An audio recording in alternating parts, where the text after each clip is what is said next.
So ayan guys, ituturo ko sa inyo kung paano mag-download ng highlights sa Honor of King. So first, i-open muna natin yung ating Honor of King.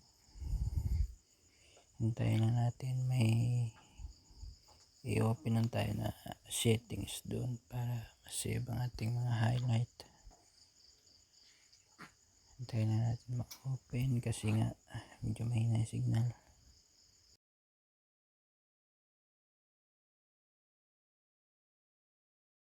So ayan guys, na-open na yung ating Honor of King. Punta tayo sa settings.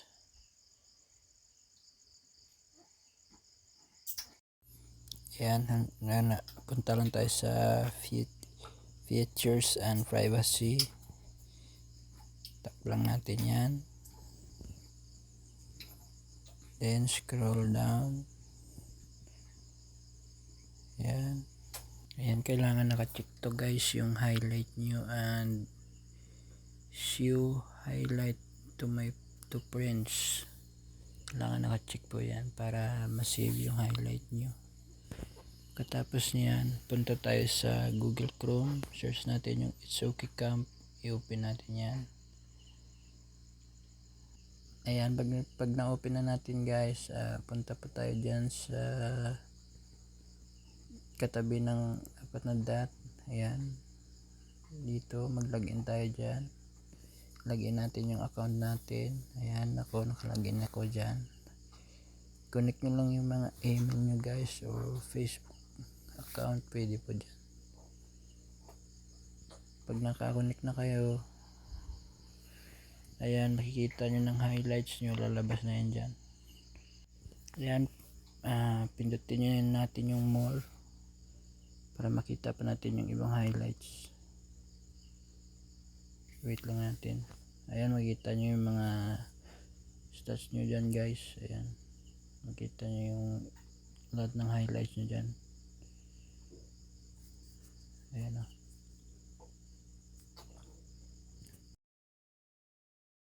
Ayan, subukan natin i-play.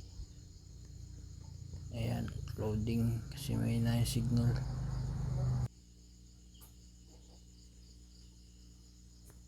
Ayan guys, ayan, tagal ng signal kasi nga umuulan, mahina.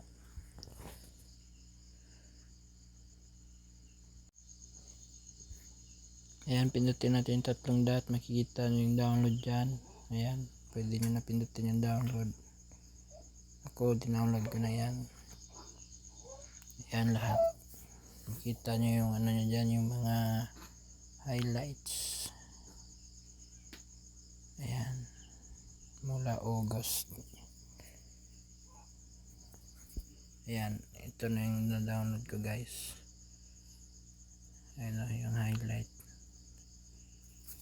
Pwede natin i-upload yan sa mga Facebook Reels natin, TikTok, sa mga YouTube. And guys, so sana nakatulong sa mga gusto makita at kung malaman mo paano i-download yung highlights nila sa Honor of King, sana nakatulong yung video na to.